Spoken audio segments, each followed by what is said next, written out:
Today I'd like to share a little addendum I've come up with in the making of these waste blocks for spindle turning.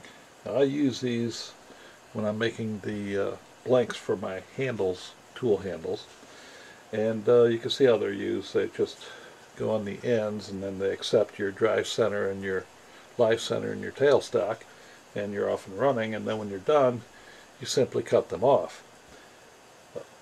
When I make those, I've showed in a previous video how I use a hole saw without the center drill in place.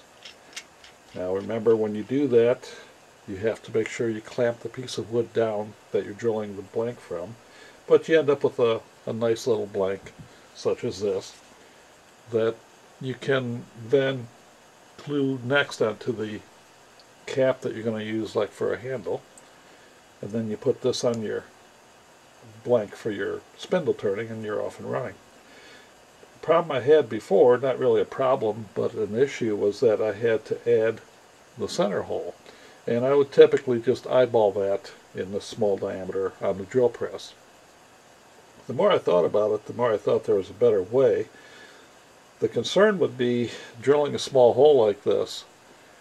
If you're too long in the drill, the coarse grain of whatever blank you're using, here I'm using red oak, would tend to make the drill wander. So you wanted a drill that'd be stiff, but then that drill would probably be too big around. Then I come up with the thought that the center drills that machinists use, and let me pull you in here so you can see what I'm talking about. This guy here is used in a chuck to drill a starter hole, but it is also used to drill a stepped hole where you have this nice chamfer on it. You can see that you've got the hard, solid body here, and it's about a 1/4 inch diameter in this case.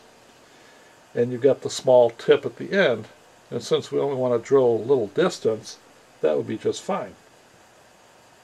What you do is, if you use the arbor like this, that has a replaceable center drill, this one here happens to be a 1/4 inch.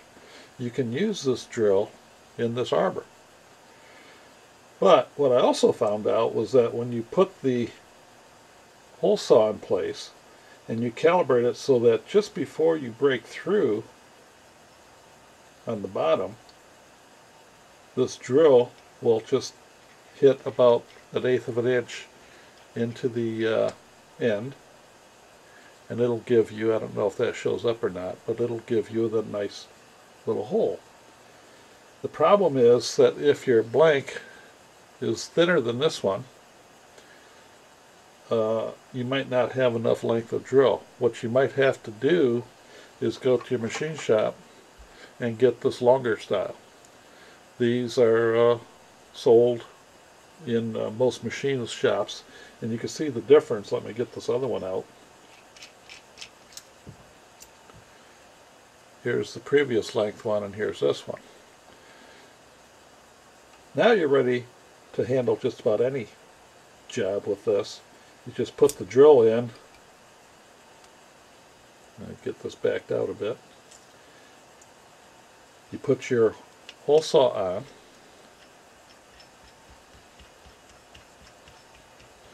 And then after you've made one of these pieces, or with trial and error, you calibrate it so that just as you're getting ready to pop through, or pardon me, break the piece out, this center drill will then drill the hole at the center.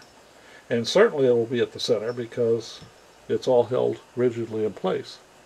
You see there, it's pretty well dead on. It's only about 1/8 of an inch deep, but that's fine for what you want to use it for. And I just thought I'd share that with you. I'm using a hole saw, a little bit more range of possibility, using one of these center drills in there instead of the standard drill. Keep in mind, if you're using this, you will still have to clamp that piece of wood down because you're not engaging the center drill first like you typically would with a hole saw. So there's nothing to stop this from wandering around on the wood unless you clamp it down. Wanted to share that with you, and just another option for you. Thank you for watching.